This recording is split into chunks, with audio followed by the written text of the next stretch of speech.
손흥민과 토트넘의 계약은 2025년 6월에 종료됩니다. 계약 종료가 다가오지만 레비 회장은 여전히 침묵을 지키고 있으며 그는 손흥민으로부터 최대한 많은 수익을 얻기 위한 음모를 꾸미고 있는 듯합니다. 토트넘 회장 다니엘 레비는 손흥민을 충분한 가격에 팔기 전까지는 팔 생각이 없는 것 같습니다. 토트넘이 지난 시즌에 얻은 막대한 수익을 보면 그 대부분은 손흥민 덕분임을 알 수 있는데요. 레비가 손흥민을 얼마나 오래 붙잡아 둘지는 불확실하지만 손흥민이 떠나면 토트넘의 빅용 내에서의 위상이 점점 약해질 것이 분명합니다. 토트넘은 4일 페렌츠 바로시와 경기를 치를 예정이며 선수들은 원정 경기를 하게 됩니다. 모두가 손흥민이 이번 경기에 출전할지 여부를 추측하고 있는 사이 충격적인 뉴스가 터졌습니다. 축구 소식통에 따르면 오늘 손흥민이 맨체스터 공항에 깜짝 등장하여 그가 맨시티로 이적한 것이 아닌가 하는 추측을 불러일으켰죠. 구체적인 상황은 무엇인지 오늘 영상에서 함께 알아보겠습니다. 손흥민이 부상 중인 상황에서 티모 베르너가 계속 기회를 잡을 것으로 예상됩니다. 토트넘 핫스퍼는 2024-2025 UEFA 유로파리그 조별리그 2차전 경기에서 페렌츠 바로시와 맞붙을 예정이며 경기는 헝가리 부다페스트에 위치한 그루바마 아레나에서 10월 4일 새벽 1시 45분에 열립니다. 토트넘은 1차전에서 카라바흐를 상대로 3대0 승리를 거두었으며 라두 드라구신이 초반 퇴장을 당했음에도 불구하고 승리를 이끌었습니다. 손흥민은 카라바흐와의 경기 중 부상을 당했는데요. 그는 도미닉 솔랑케의 결승골 이후 부상을 입었으며 맨체스터 유나이티드와의 경기에서 명단 제외되었습니다.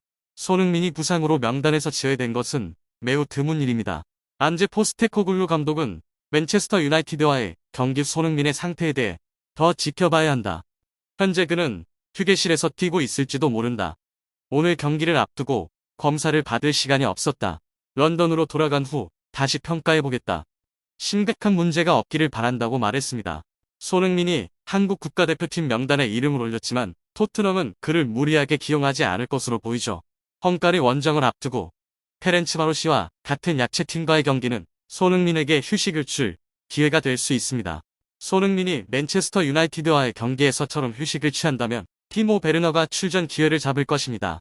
현재 윌슨 우도버트와 히샬리송도 부상 중이므로 포스테코글루 감독은 베르너에게 의지할 수밖에 없습니다. 티모 베르너는 라이프치히에서 골머신으로 불렸지만 첼시에서는 큰 실패를 겪었습니다. 그는 프리미어리그 첫 시즌에 35경기에 출전해 6골과 12도움을 기록했는데요. 하지만 그는 중요한 기회를 많이 놓쳤습니다. 라이프치히에서 뛰던 시절과 비교해 그의 득점수는 크게 줄어들었습니다. 베르너는 여전히 성실하게 플레이에 기여하고 있지만 기회 소진율이 높아 첼시 팬들의 불만을 샀습니다. 결국 베르너는 첼시를 떠나 라이프치히로 복귀했습니다. 분데스리가 복귀 첫 시즌에 그는 27경기에 출전해 9골과 4도움을 기록하며 폼을 되찾은 듯했습니다. 하지만 그는 루이스 오펜다와 베냐민 세스코에게 밀려 점차 입지를 잃었죠. 작년 겨울 이적 시장에서 베르너는 새로운 기회를 찾아 토트넘으로 임대 이적했으며 이번 시즌에도 토트넘에서 임대 생활을 이어가고 있습니다. 베르너는 아직 눈에 띄는 활약을 펼치지 못하고 있으며 후보 선수로 출전하고 있습니다. 그러나 측면 선수들이 연이어 부상을 당하면서 베르너가 출전 기회를 잡기 시작했습니다. 베르너는 맨체스터 유나이티드와의 경기에서 중요한 기회를 놓쳤음에도 불구하고 포스테코글루 감독은 페렌츠 바로시와의 경기에서도 그를 신뢰할 것으로 보입니다.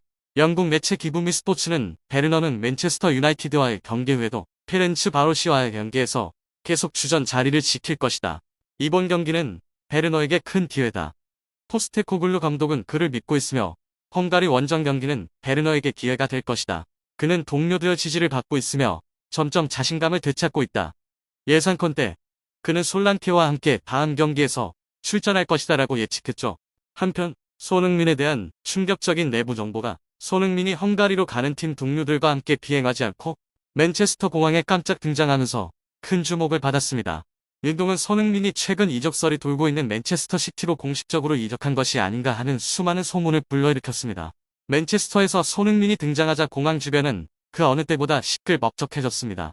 손흥민이 공항에 있다는 소식이 전해지자마자 손흥민이 있는 곳 주변은 팬들의 몰려들므로 완전히 마비되었습니다. 이것은 맨시티 팬들이 한국 축구 스타 손흥민에 대해 얼마나 많은 애정을 가지고 있는지를 보여줍니다. 그들은 단지 재능 있는 선수의 등장을 기다리는 것뿐만 아니라 손흥민이 그들의 사랑하는 팀의 일부가 되기를 열망하고 있는데요. 맨체스터에서 손흥민을 보기 위해 줄지어 서 있는 팬들의 모습은 매우 드문 일이었으며 이는 맨체스터에서 자주 보는 많은 축구 스타들의 등장에도 불구하고 이례적인 일이었습니다. 그러나 손흥민은 미소를 띠며 팬들을 반겨주었을 뿐만 아니라 사인과 사진 촬영에도 기꺼이 응하며 모든 이들의 흥분을 더했습니다. 손흥민의 따뜻한 미소와 친근한 행동은 공항 분위기를 감동적이고 따뜻하게 만들었죠. 현지 언론 또한 이 사건을 빠르게 보도했습니다. 영국의 주요 신문들은 손흥민의 맨체스터 공항 깜짝 방문에 대한 사진과 기사를 게재했습니다. 소식통에 따르면 그는 맨체스터 시티 팬들뿐만 아니라 공항에 있던 다른 축구 팬들로부터도 뜨거운 환영을 받았습니다. 이 기사는 손흥민의 등장으로 인해 대중의 관심이 크게 쏠렸으며 그가 맨체스터 시티로 이적할 것이라는 소문이 점점 더 많아지고 있음을 강조했습니다.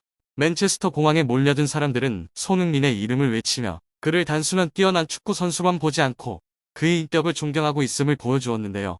손흥민은 오랫동안 겸손한 삶과 따뜻한 성품, 팬들에 대한 존중으로 알려져 있습니다.